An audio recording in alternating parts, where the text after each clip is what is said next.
साथियों नमस्कार। कैसे सब लोग? ज्ञान जीएस चैनल में आप सभी साथियों का स्वागत है, वंदन है, अभिनंदन है। आज हम लोग बाबूराम सक्सेना पर बात करेंगे और बाबूराम सक्सेना पे जो टॉपिक चल रहा था उसका नाम था प्रयत्न। प्रयत्न था और एक प्रयत्न की एक वीडियो साथियों हो चुकी है जिसमें हम लोगों ने अभ्यंतर प्रयत्न को पढ़ लिया था। आज हम लोग बाह्य प्रयत्न पर चर्चा करेंगे। प्रयत्न क्या होता है? प्रयत्न का अर्थ है किया गया प्रयास। तो मुख से निकलने वाली जो वायु होती है वो अंदर से भी चेष्टा करी जाती है और बाहर से। जो अंदर से चेष्टा होती है, अंदर से किया गया प्रयास होता है, उसे अभ्यंतर प्रयत्न कहते हैं। और जो बाहर से चेष्टा होती है उसे हम बाह्य प्रयत्न कहते हैं। प्रयत्न करना कहते हैं ना, ट्राई करना। ठीक है, ट्राई माने प्रयास। प्रयास को ही हम क्या कहते हैं? प्रयत्न कहते हैं। तो आज हम लोग जो है बाह्य प्रयत्न पर चर्चा करेंगे। बाह्य देखते हैं कलर कौन सा लें।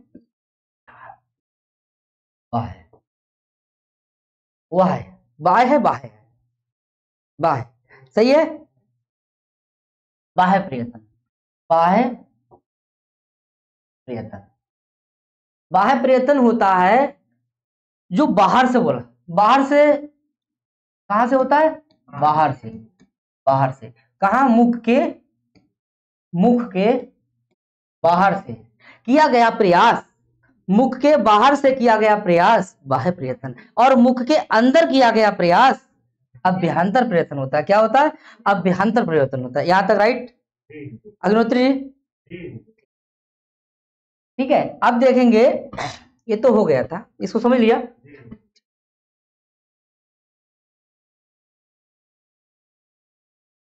कलर इसका हरा करें।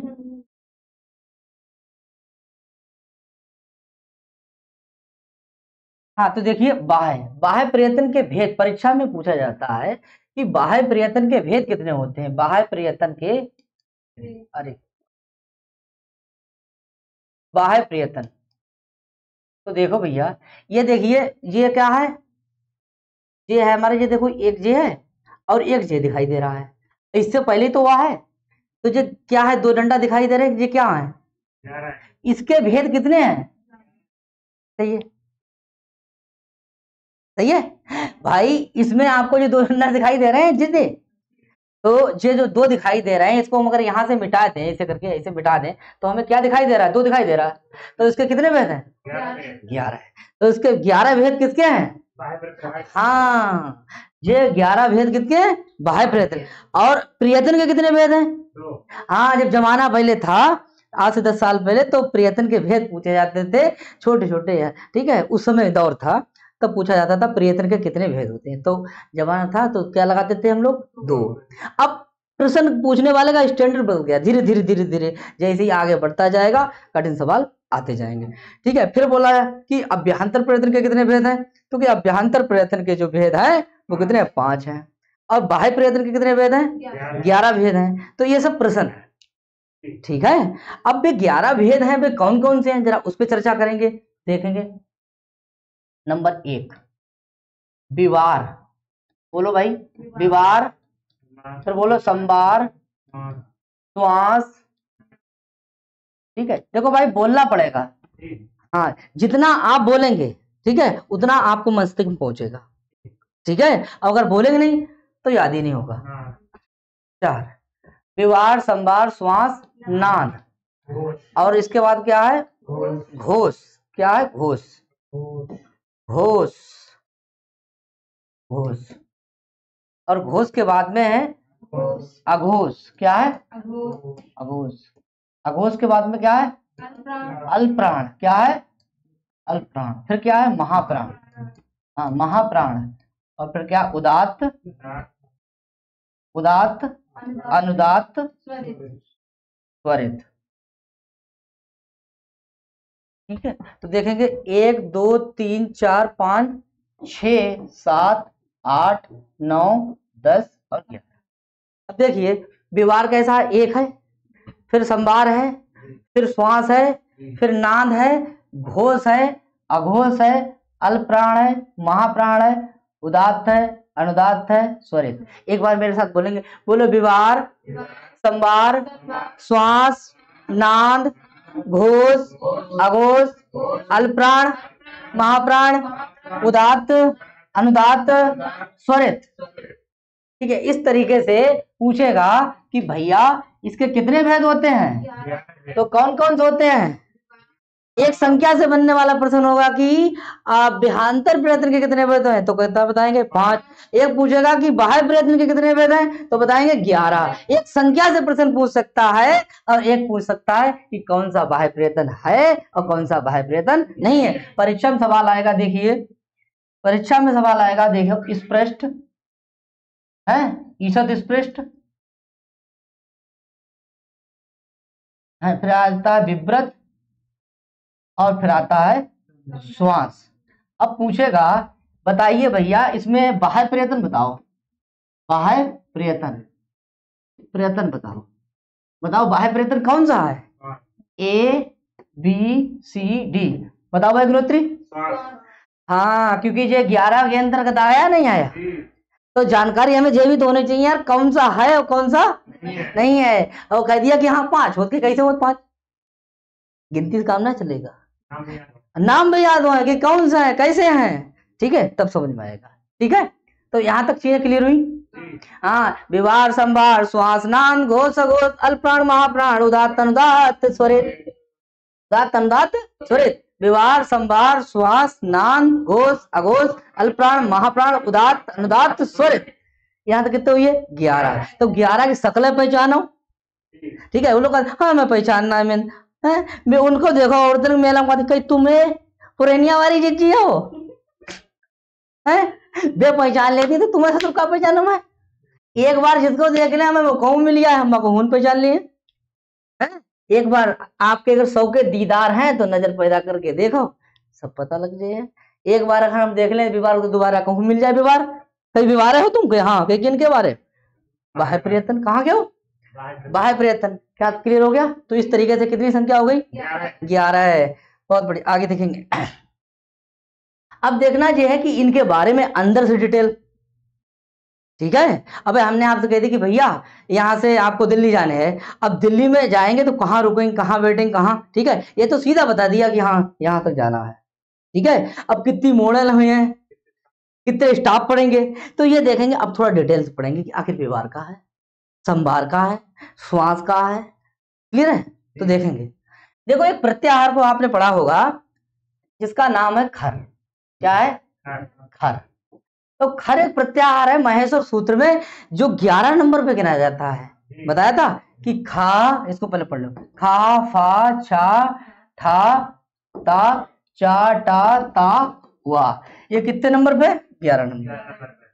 और ये क्या का पा और क्या या, हाँ जो 12 नंबर का, 13 नंबर क्या है सर। हमने आपको बताया था, देखो जब 11 नंबर पे जो बताया था ट्रिक से, हमारी वीडियो देखना आप महेश्वर सूत्र वाली।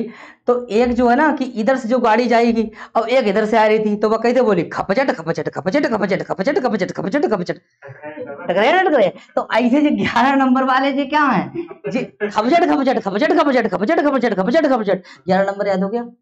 ऐसे ही हमने बताया था कि भैया जी आपके घर में कप तो हुए ये 12, एक दर्जन में 12 कप होते, तो 12 नंबर कहा है। हाँ, तो मेहमान चले गए तो काम हुई कहा है, फिर तुमने 3 देखे का सर। और हमने जो भी कहते थे कि मेहमान चले गए तो काम कैसे हुई हल, तो 14 नंबर क्या है हल।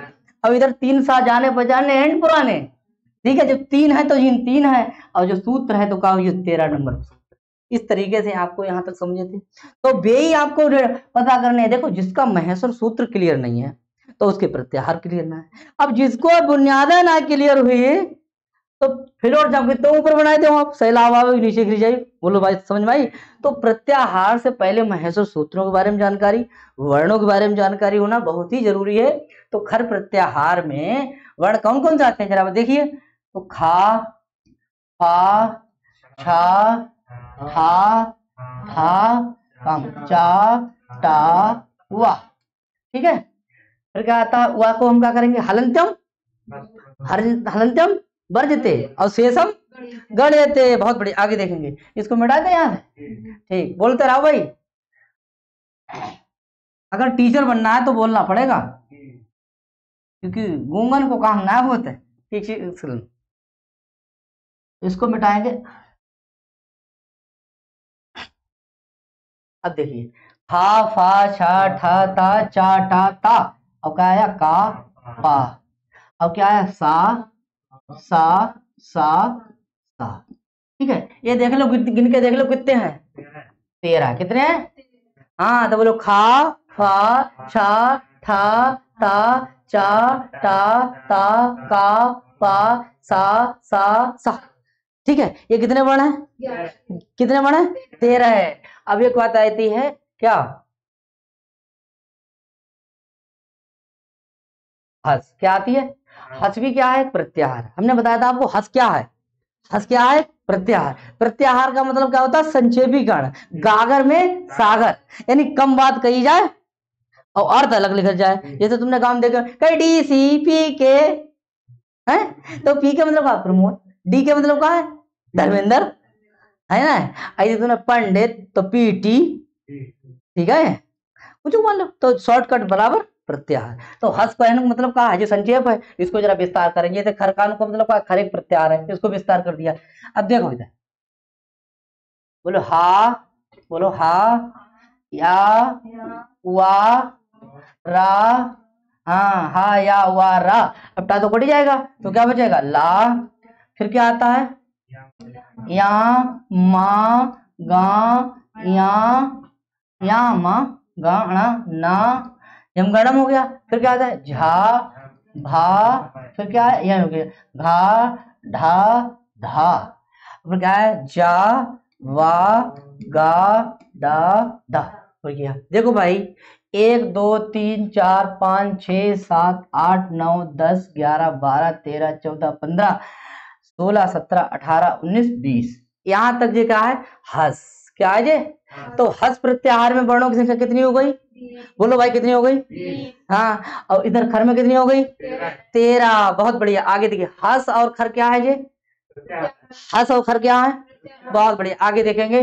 तो जे का हमारा लिखो है, इसको क्या कहेंगे? हल क्या है? हल क्या है? हाँ, तो हल प्रत्याहार में कितने वर्ण आते हैं? 33 या 34। अगर हम हा को 2 बार गिनेंगे तो कितने हो जाएंगे? 34। और हा को अगर 1 बार गिनेंगे तो क्या हो जाएंगे? 33। परीक्षा में आया प्रश्न है, अगर हा को 2 बार गिना जाएगा तो कितने हो जाएंगे वर्ण? 34। और हा को अगर 1 बार गिना जाएगा तो क्या हो जाएंगे? 33। अब इसके हमने क्या कर दिए? 2 पार्ट कर दिए। क्या कर दिए?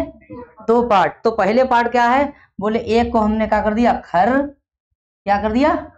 और दूसरे का कर दिया हमने? हस। क्या कर दिया? हस। ठीक है, जल्दबाजी कोई नहीं है, ठीक है, आराम समझिएगा। तो खर में कितने वर्ण हो गए? 13 है। और इसमें कितने वर्ण हो गए? 20। जरा 20 और 13 को जोड़ेंगे कितने हो जाएंगे? 33। कितने हो जाएंगे? 33। तो देखो भाई, ऊपर जो आपके कितने थे? ऊपर आपके कितने थे? 33 वर्ण तो थे। तो 33 कहाँ है? 33 किसमें है? और इसके द्विपाठ कर दे तो खर में कितने आएंगे? और इसमें कितने आएंगे? हाँ, तो दोनों को जोड़ देंगे तो कितने हो जाएंगे? तो जैसे तेरे नाम से शुरू हो, तेरे नाम पे ही खत्म है। सही है। तो 33 यानी हल में कितने वर्ण है? 33। तो उनके एक पार्ट क्या करा हमने? खर में कितने वर्ण है? 13। और हस में कितने हैं? 20। तो कितने हो गए? 33। हल क्या है? प्रत्याहार। तो खर क्या है? एक प्रत्याहार। क्या है?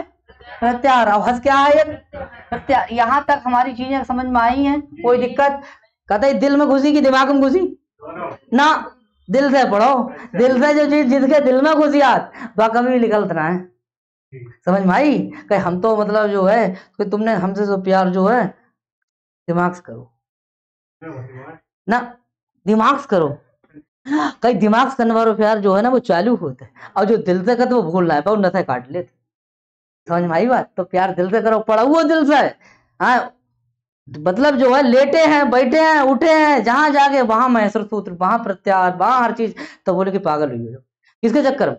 पढ़न चक्कर में। हाँ, वो उसके चक्कर में पागल हुई हो। ठीक है, दीवाना है। इसको देखो तो दीवानगी जैसे पढ़ो। हल प्रत्याहार में अगर अगर जिन्हें अगर प्रत्याहार पूछा जाएगा तो कितने लगाएंगे? अगर हल प्रत्याहार में पूछा है कि हल प्रत्याहार में वर्ण कितने आते हैं, तो आपका जवाब होगा क्या? 34। और व्यंजन पूछा जाए तो क्या लगाएंगे? 33। यहां तक कोई दिक्कत? कोई दिक्कत? व्यंजन कितने हैं? 33 है। हाँ, प्रत्याहार में वर्ण कितने हैं? 34। जो हमने यहाँ पे अलग अलग किया, यहाँ तक समझ में आई बात? तो बताइए खर प्रत्याहार में वर्ण कितने हैं? हाँ, हस में कितने हैं? 20 और 13 33 कितने हो जाएंगे? 33। भैया जी किसके पार्ट करे हमने? हल के 2 पार्ट हो गए। समझ में आया? ठीक है, कोई दिक्कत? ऑप्शन में 33 दिया होगा, 34 नहीं है, 33 से मानने पड़ेगी। मरता क्या ना करता, कुछ तो करने ही पड़े है। हाँ, जब वे ना आएंगी तो फिर तुम ही आओ। ठीक है, यहाँ तक समझ में आया? ठीक, आगे देखो, बताओ भैया। ठीक, आगे देखेंगे। अब हम आपको ऐसे रास्ता ले चलेंगे, ठीक है, जिस रास्ता में कोई उलझने ना हो। ठीक है, तो देखेंगे हमारे साथ। बोलो का, खा, गा, घा और का अंगा। बोलो चा, छा, हाँ, फिर क्या बोलेंगे? जा, फिर झा, और फिर क्या है? या। फिर क्या बोलेंगे? फिर क्या बोलेंगे? फिर क्या बोलेंगे? डा, डा, फिर क्या बोलेंगे? ढा, फिर क्या बोलेंगे? अड़ा। बहुत तरह भाई। फिर क्या बोलेंगे? ता, फिर क्या बोलेंगे? फिर क्या बोलेंगे? फिर क्या बोलेंगे? बहुत बढ़िया, आगे देखिए। फिर क्या बोलेंगे? फिर क्या बोलेंगे? फिर क्या बोलेंगे? फिर क्या बोलेंगे? अरे वाह, क्या बात। ठीक है, तो का से लेकर कहां तक गए हम? मां तक। का दयो मापसाना स्पर्शा। का से लेकर के मां तक के वर्ण क्या कहलाते हैं? स्पर्श। क्योंकि कोई भी वर्ण जहां से उच्चारित होगा वही उसका क्या हो जाएगा? उच्चारण स्थान। क्या हो जाएगा? हाँ, तो जैसे का से कहां से बोले गए थे? जे कहां से बोले गए थे? कंठ से। हाँ, नहीं, जे का से लेकर कहां तक के वर्ण कहां से बोले गए थे? कंठ से। तो इसीलिए इसका उच्चारण स्थान क्या बोला गया था? कंठ। उसका उच्चारण स्थान है कंठ। और जो वर्ण कैसे है? कंठ। ऐसे ये तालव्य वर्ण है, ऐसे ये मूर्धा वर्ण है, ऐसे ये दंत वर्ण है, और ऐसे नीचे वाले जो कैसे हैं? ओष्ठ वर्ण है। क्योंकि जो ओष्ठ से है, जे दंत से है, जे मूर्धा से है, जे तालु से है, जे कंठ से है। यहाँ तक क्लियर हो गया? यहाँ से कहता का दयो, का आदि में है, माँ अवसान में। का दयो माँ अवसाना स्पर्शा। स्पर्श इसलिए है क्योंकि अंदर से निकलने वाली वायु जिस स्थान को स्पर्श करती है वही उसका उच्चारण स्थान होता है। आप समकादना पुरैना वाले हैं, हुन वाले गाँव हूँ लोग काती, हुन बारी, समझ में आई? गाँव लोग काती ना। हाँ, तो ऐसे ही जो वर्ण है, बोले कहाँ वाले? तो बोले कंठ वाले। तो कहते ये कंठ। ठीक है, तो ये हमारे जो है कितने वर्ण है? 5-6। कोई दिक्कत यहां तक? देखिए, अब हमने इसके कितने पार्ट करे? 2। कितने करे हमने? 2। अब देखना है कि इसमें कितने वर्ण और जोड़ दें? सा, शा, सा। तो भैया 5 एक रो में है। देखो, एक कॉलम अगर बना दिया जाए ऐसे करके, तो 5 5 कितने हुए? 10 और 3 13। तो 13 वर्ण किस प्रत्याहार में आते हैं भैया? किस में आते हैं? खर में। किस में आते हैं? खर। खर प्रत्याहार। खर प्रत्याहार में कितने वर्ण हैं? इन 13 वर्णों को क्या कहेंगे? इनके के लिए क्या कहेंगे? नंबर 1 विवार। क्या कहेंगे? विवार। इनके लिए और क्या कहेंगे? इन 13 के लिए क्या कहेंगे? और विवारा श्वास। क्या कहेंगे? और इनके लिए क्या कहेंगे? अघोष। क्या कहेंगे? अघोष कहेंगे। क्या कहेंगे? अघोष। अब समझना है, देखो 1 2 3 जो ये 13 वर्ण हैं इनका प्रयत्न क्या है? बोले बताओ। विवार। फिर क्या है? फिर क्या है? हाँ, तो ये 13 वर्ण क्या है? बोले विवार है। हाँ है। ये 13 वर्ण क्या है? श्वास है। कहे है। ये 13 वर्ण कहाँ है? अघोष है। ये 13 वर्ण कैसे हैं? अघोष हैं। ये 13 वर्ण कैसे हैं? ये कैसे हैं? बोला करो, बोला कछु बोलो। गाँव तुमने देखो ना, पहले हम याद करो हूं ना अपनी मम्मी से ना, नानी घर है ना, हूं जाते तो बे ढोलक जो है ना, ढोलक बजाने पर। तो कुछ औरतें हमने देखी ना जिन्हें कछु ना हो तो वही दिखाती करो ना,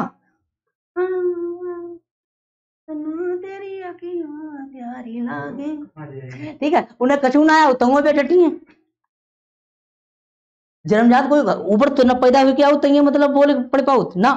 वो जैसे ठीक है, टीचर कह रहा बोलो भैया तो बोलो, गलत सलत बोलो, आज गलत बोलो कल सही बोलने लगो। सीखा सीखा सीखेंगे और भर चकिया पीसेंगे। आगे बढ़ो। तो तेरा जो वर्ण है वो क्या है? विभार। तेरा क्या है? तेरा क्या है? बस बोलो, बात समझ में आई? कोई दिक्कत? तो ये तेरा वर्ण क्या कहाँ है? विभार है, श्वास है, अघोष है। ठीक, क्लियर? बच्चा क्या है? इधर वाला देख लो। देखो ये क्या है? हा, या, वा, रा और क्या आया? ला। देखो एक में कितने हो गए? 5। इस दूसरे में कितने हो गए? तीसरे में कितने हो गए? 5। और जो ऊपर वाले कितने हुए? 5। तो 5 और 5 कितने हो गए?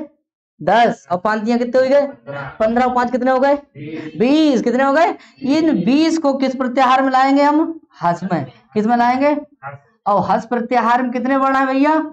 20। कितने हैं? 20। कितने वर्ण है? 20। क्लियर हो गया यहाँ तक? तो हमने इसके लिए 20 कह दिया, और इसके लिए क्या क्या कहेंगे?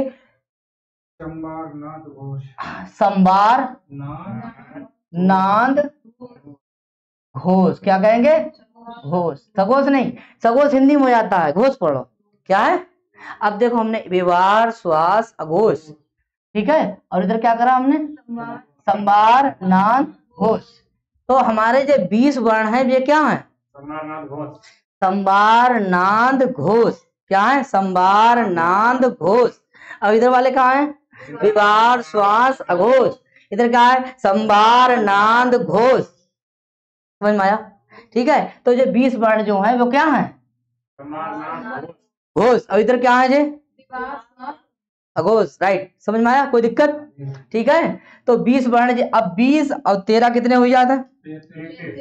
बताओ भैया, कोई है दिक्कत? बताओ। क्लियर?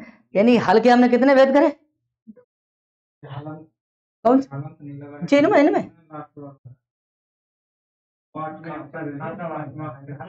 इनमें जित में नहीं, मुझमें सब में लगना है तो शुद्ध व्यंजन फिर सब में लगाना पड़ेगा। ठीक है, ऐसा करके देखिए, ऐसा करके फिर सब में लगाना पड़ेगा। ठीक है, ये तो सब व्यंजन तो अर्धमात्रिक होते हैं। कैसे होते हैं? अर्धमात्रिक। ठीक है, फिर सब में लगा दीजिए। ठीक है, यहाँ तक हमारे हिसाब से कोई दिक्कत नहीं होगी। ठीक है, तो हो गया। अब देखो एक बार मेरे साथ बोलेंगे, बोलो। खरो विवारा श्वासा गोसा, हसो समारा नाना गोसा। खरो विवारा श्वासा गोसा, हसो समारा नादा गोसा। खर प्रत्याहार के वर्ण जो होंगे वो क्या होंगे? विभार होंगे। और क्या होंगे? श्वास होंगे। और क्या होंगे? घोष होंगे। और आगे देखेंगे फिर उसके बाद में जो हस प्रत्याहार के वर्ण क्या होंगे? संभार होंगे। और क्या होंगे? नान होंगे। और क्या होंगे? बहुत बढ़िया, कोई दिक्कत? ठीक, आगे देखेंगे। इसका स्क्रीनशॉट ले लीजिए साथियों। आगे अब हमने लिख लिया यहाँ पे क्या है? खर। खर बराबर क्या है? विभार। फिर क्या है? श्वास, अघोष। क्या है? अघोष। क्लियर? यानी जो खर प्रत्याहार के वर्ण होंगे वो क्या होंगे? तेरा विभार होंगे, श्वास होंगे, अघोष होंगे। कोई दिक्कत? दिक्कत नहीं। आगे देखिए, फिर क्या है? हस है। क्या है ये? हस। और ये क्या होगा? संभार होगा, नांद होगा, और क्या होगा? घोष होगा। अब आप देख बताइए, 1 2 3 4 5 6, इनकी कितनी चर्चा होगी? 6 की। बचे कितने? 5। बाय प्रयत्न कितने हुए? 11। और इतने कितने हो गए? 6 हो गए। कितने हो गए? 6 हो गए। तो हस प्रत्याहार में आने वाले जितने भी वर्ण है वे क्या होंगे? क्या होंगे? फिर क्या होंगे? खर प्रत्याहार में आने वाले वर्ण क्या होंगे? फिर क्या होंगे? फिर क्या होंगे? कोई दिक्कत? हाँ, तो खरो विवारा श्वासा घोषा, हसो समारो नादा घोषा। यहाँ तक क्लियर हो गया? ठीक है, आगे देखो। इसका भी स्क्रीनशॉट हो जाना चाहिए था। आगे देखिए, अब देखो फिर से। का बोलो, खा, का, खा, फिर बोलो चा, छा, जा, झा, या, टा, ठा, डा, ढा, ड़ा, ता, था, दा, धा, ना, पा, फा, बा, भा, मा। क्लियर हो गया? अब देखो जो वर्ग का कौन सा वर्ण है, पहला, ये कौन सा है, ये कौन सा है, ये कौन सा है, ये कौन सा है, पांचवा। वर्ग कितने हैं, पांच। कितने हैं, पांच। ठीक है, तो वर्गों का अब देखेंगे। वर्ग का पहला हमने ऐसे कर दिया, और ये क्या हो गया,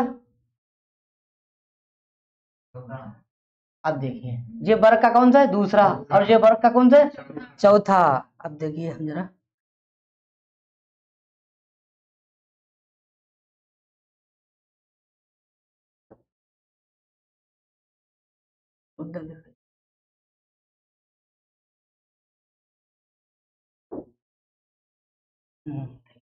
अब देखिए ये वर्ग का कौन सा है, पहला। कहा है, वर्ग के कौन सा वर्ण है, ये पहला।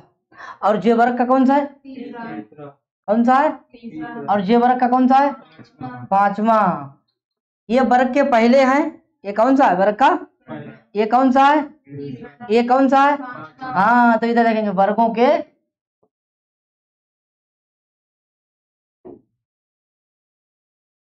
वर्गों के, वर्गों के पहला, पहला, तीसरा, और कौन सा है, पांचवा। और कौन से वर्ण हो गए, या, वा, रा, ला। कितने वर्ण हो गए जी भाई, तो वर्ग के पहले वर्ण में कितने आए, पांच।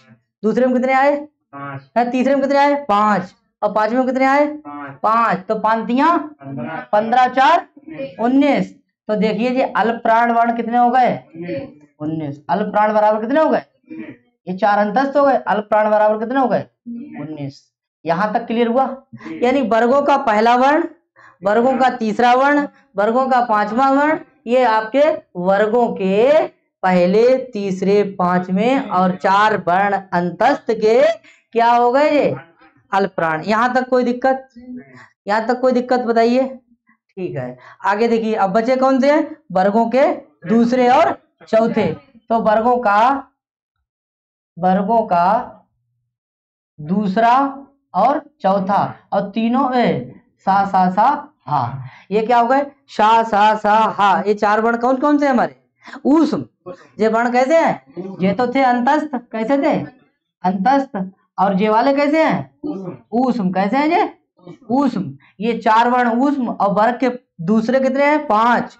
चौथे कितने हैं, 5। 5 दूनी 10, 4 14। कितने वर्ण हो गए ये हमारे, कितने हो गए, 14। इसे क्या कहेंगे, महाप्राण। महा माने अधिक, और प्राण माने वायु। जिसके बोलने में वायु का अधिक खर्चा हो उसे क्या कहेंगे, और जिसमें कम हो उसे क्या कहेंगे, बहुत बड़े। अल्प माने कम, निचुक, थोड़ो। ठीक है, और अधिक, महा माने क्या है, अधिक। तो महाप्राण कौन से वर्ण हो गए भैया, 14। जो वर्ग के कौन से हैं, दूसरे और चौथे। और तीनों का, तीनों सा और हा, अर्थात चारों ऊष्म वर्ण जो है, ऊष्म वर्ण और वर्ग के पहले और पहले के दूसरे और चौथे वर्ण बराबर कौन से हो गए, महाप्राण। कौन से हो गए, तो महाप्राण वर्णों की संख्या पूछी जाए तो कितनी बताएंगे, और अल्प प्राण वर्णों की संख्या पूछी जाए तो कौन बताएंगे, कौन कौन सा है बताइए। महाप्राण वर्ण, महाप्राण वर्ण है, महाप्राण वर्ण है। ऐसे करके हम पूछ रहे हैं महाप्राण वर्ण, महाप्राण वर्ण है। नंबर 1 का, छा, ठीक है, टा, और है आपका का। A B C D. आप बताइए इसमें से कौन सा महाप्राण है, कौन सा है, छा। क्यों, देखिए भैया छा कहाँ है, ये तो है, तो क्या हो गया, जब महाप्राण हो गया। कौन सा महाप्राण नहीं है, तो अल्पप्राण जे भी है, अल्पप्राण जे भी है, अल्पप्राण जे भी है। जब तक जे नहीं समझोगे मसाला, तब तक वहां एक क्वेश्चन के 4 ऑप्शन आएंगे तो उनमें नहीं लगा पाएंगे। ठीक है, जब तक ये समझे हुए होंगे तभी समझ सकते हैं कि कौन सा महाप्राण है और कौन सा अल्पप्राण है। ठीक है, यहां तक चीजें क्लियर हुई, कोई दिक्कत, हाँ यस करिए, आगे बढ़े। ठीक है, इसका स्क्रीनशॉट ले लो। हाँ, हम देश में पढ़ा रहे भैया, कोई दिक्कत है, हाँ, क्योंकि संस्कृत भाषा जो है ना वो भारतीय है, और वो मतलब जो है ना गांव देहात से सब चीजें जुड़ी हुई है, समाज से चीजें जुड़ी हुई हैं। इसलिए हम अंग्रेजी जो है ना ज्यादा ना हमें आउत है ना, आगे देखो, अब देखेंगे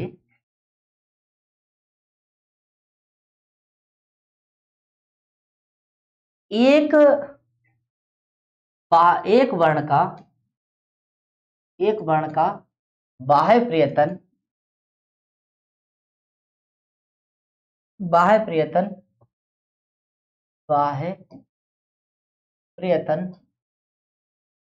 चार तरह से होता है, ऐसे होता है।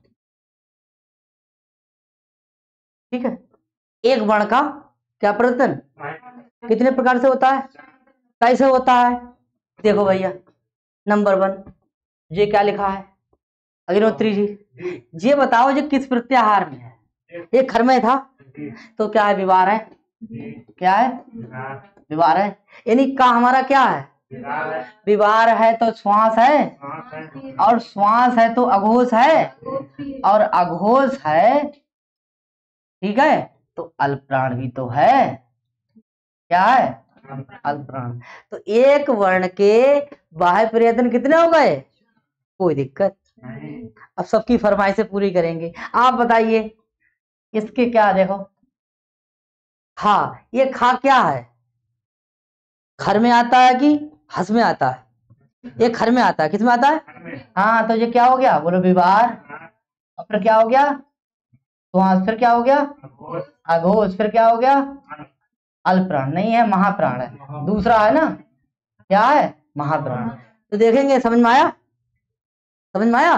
देखिए, जो खर का है तो उस खर वाली बातें हमें अगर नहीं समझ में आएगी तो क्या हम एक वर्ण के चार तरीके से भेद कर सकते हैं, चार बाह्य प्रयत्न सीख सकते हैं? तो हमें क्या करना चाहिए, आधार को मजबूत करना सही है। जिसका आधार कमजोर है वो क्या है? कमजोर है। ठीक है, आधार मजबूत होना चाहिए। यहां तक चीजें समझे? देखते हैं आगे। अब देखना है गा नंबर है, क्या है? गा। एक वर्ण क्या है? गा। अब इसके भेद बताइए, क्या है गा? क्या है? हस प्रत्याहार का वर्ण है या खर प्रत्याहार का वर्ण है? हस किसका वर्ण है? हस का है। तो ये क्या हो गया? संबार है। फिर क्या है? फिर क्या है? घोष। फिर क्या है? महाप्राण है कि अल्पप्राण? अल्पप्राण है, वर्ग का तीसरा वर्ण है। कौन सा है? अल्पप्राण है। क्लियर है? बताइए यहां तक कोई दिक्कत? आगे देखिए, अब इसके बाद क्या आता है? हा देख लीजिए, मैं हा देख रहे हैं। हा, हा किस प्रत्याहार का वर्ण है? हस का वर्ण है। देखो किसका वर्ण है? तो ये हस का है। हा किस प्रत्याहार का वर्ण है? हस का। तो सबसे पहले ये क्या हो गया? संबार। क्या हो गया? संबार। संबार है। और संबार के बाद क्या है? नाम के बाद क्या है? घोष के बाद हम क्या है? महाप्राण। यहां तक चीजें क्लियर हुई? ठीक है, तो वर्ण कोई सा हो, आप कोई सा वर्ण बोलिए जी, बताइए, बोलो कोई सा वर्ण, कोई सा वर्ण बोलो।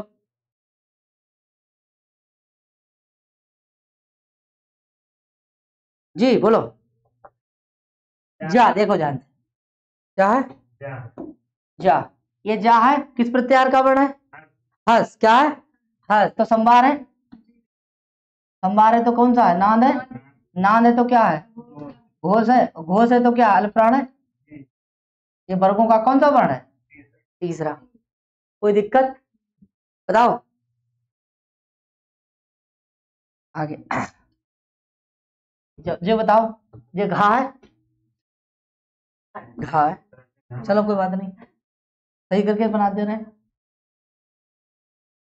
बताओ, हाँ बताओ, वर्ग का हस है। हस है तो क्या है? संबार है। फिर क्या है? नांद है। फिर क्या है? घोष है। घोष क्या है? उसके बाद क्या है? महाप्राण। क्या है? कोई दिक्कत? यहां तक कोई दिक्कत? ठीक है, इस तरीके से हम लोगों ने विवार पढ़ा, श्वास पढ़ा, अघोष पढ़ा है, विवार, संवार, घोष, अघोष है, अल्पप्राण, महाप्राण, ये हम लोग पढ़ चुके हैं। कितने? 8। बाह्य प्रयत्न के भेद कितने पढ़ लिए हम लोगों ने? 8। अब पढ़ना है हमारे लिए उदात्त। देखिए, उदात्त। और क्या पढ़ना है? ये है आपका 9वां नंबर। और फिर 10वां क्या है? अनुदात्त। क्या है? अनुदात्त। ये क्या होता है? स्वरित। देखिए अभी तक हम जितने पढ़ रहे थे वो सब हमारे व्यंजनों से थे, सब पार्ट हमारे व्यंजनों से भर रहे थे। भाई व्यवहार भी था, उसमें कोई स्वर तो आया नहीं आया, व्यवहार संभार श्वास नाद घोष अघोष। लेकिन जो उदात्त अनुदात्त स्वरित है ये किससे है? ये स्वर से है। किससे है? हाँ किससे? स्वर। तो देखेंगे उच्च, अरे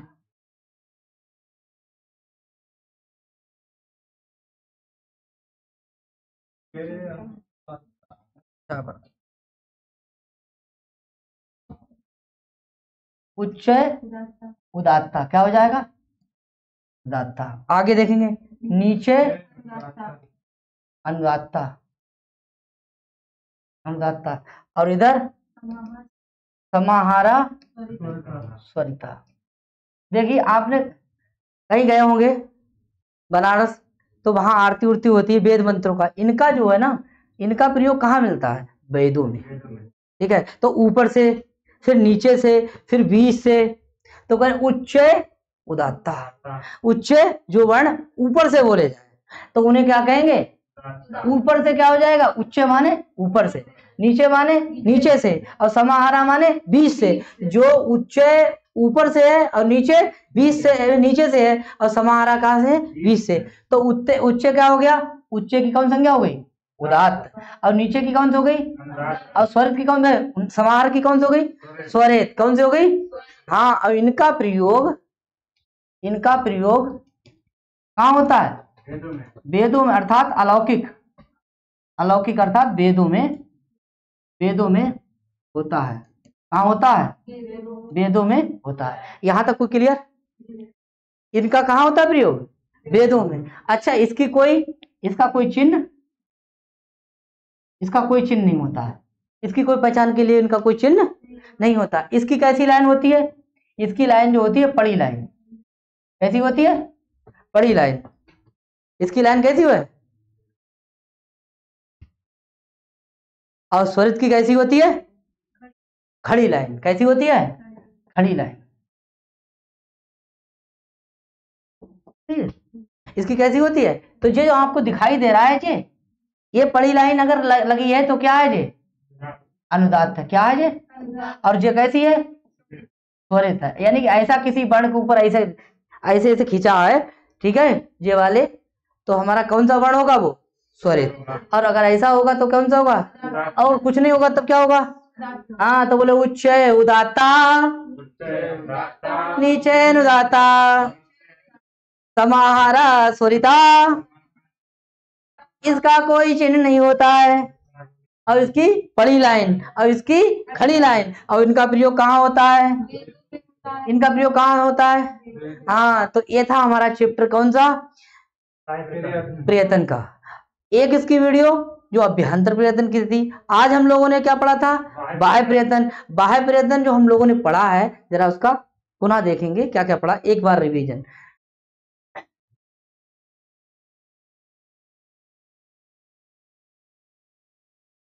देखिए ये लिखा है प्रयत्न। प्रयत्न मुख से की गई, जो अंदर से की गई चेष्टा उसे कहेंगे अभ्यंतर, और जो बाहर से की गई उसे क्या कहेंगे? बाह्य। ठीक है, इनकी संख्या कितनी है? 11। परीक्षा में सवाल आता है तो यहाँ तक हो जाएगा, कोई दिक्कत? ठीक है, आगे अब देखेंगे विवार संवार। फिर से बात करें, विवार संवार श्वास नान घोष अघोष अल्प्राण महाप्राण उदात्त अनुदात्त स्वरित। हाँ, स्पष्ट ईसद स्पष्ट विभ्रस श्वास। ठीक है, यहाँ तक कितने पढ़े थे? नहीं सॉरी, यहाँ तक कितने हो गए थे? 11। कितने तक हो गए थे? 11। और ये हमने आपके लिए प्रश्न दिया था। ठीक है, क्लियर? आगे देखेंगे, ये खर प्रत्याहार के वर्ण कितने बताए थे? 13। और हस्त प्रत्याहार के वर्ण कितने बताए? 20। 20 13 जोड़ देंगे कितने हो जाएंगे? 33। हस्त प्रत्याहार में कितने वर्ण आते हैं? 33। खर में कितने आते हैं? 13। इसमें कितने आते हैं? 20। टोटल करके कितने हो जाएंगे? 33। परीक्षा में सवाल आता है हल प्रत्याहार वर्णों की संख्या कितनी है? 34। अगर व्यंजन आता है तो कितने बताएंगे? बहुत बढ़िया। आगे देखिए, इन वर्णों को पहचान लिया? ठीक, इसको पहचान लिया? ठीक, क्लियर। आगे देखेंगे, इसके बाद देखा था हम लोगों ने कि वर्गों के पहले दूसरे और तीनों सा क्या है? जे विवार श्वास और अघोष। यानी 13 वर्ण कैसे हो गए हमारे? हर प्रत्याहार के वर्ण क्या होंगे? विवार श्वास और अघोष। और हस प्रत्याहार के वर्ण क्या हो गए? संभार नान घोष। हसो संभारा नादा घोषा। खरो विवारा श्वासा घोषा, खरा विवारा श्वासा घोषा, हसस मारा नादा घोषा। समझ में आया? ठीक है, इसके आगे क्या पढ़ा था हम लोगों ने? देखिए वर्गों के पहले, तीसरे और पांचवें वर्ण क्या, और चारों अंतस्थ वर्ण क्या थे हमारे? अल्प प्राण। इनकी वर्णों संख्या कितनी थी? 19। तो 14 जोड़ देंगे कितने हो जाएंगे? 33। कितने हो जाएंगे? 33। तो वर्गों के दूसरे और चौथे और चारों उस वर्ण क्या हो गए हमारे? महाप्राण। 14 और 19 कितने हो गए? 33। वर्ण बराबर हो गए। ठीक है, पूछ रहा था हमने कि महाप्राण कौन सा वर्ण है, तो कौन सा लगाया था? अच्छा, यहाँ तक क्लियर हो गई बात है। ठीक है, इसके आगे क्या पढ़ा था हम लोगों ने कि एक वर्ण का बाह्य परिवर्तन कितने तरीके से होता है? 4 तरीके। तो वर्ण हमारे पास क्या है? एक है। इसके कितने भेद हैं? 4। इसके कितने हैं? 4। तो बाह्य परिवर्तन कितने तरीके से हुआ था? 4 तरीके से। आगे देखेंगे। अब देखिए ये भी हम लोगों ने सीखा था। इसके आगे क्या पढ़ा था? इसके फिर भेद पढ़े थे 4। और लास्ट में क्या पढ़ा था? उदात्त, अनुदात्त और स्वरित। ये जो है इन किनका होता है? स्वरों का। इसकी कौन संज्ञा होती है? उच्च उदात्ता, नीचे अनुदात्ता, समाहारा स्वरिता। जो ऊपर से वो उदात्त, जो नीचे से वो अनुदात्त, और जो बीच से क्या है? स्वरित। इनका प्रयोग कहाँ होता है? वेदों में होता है। आज के लिए इतना ही साथियों, नमस्कार, मिलते हैं नए एपिसोड में। ठीक है, बात करेंगे हम आगे वीडियो की संधि पर। आज के लिए इतना ही, नमस्ते।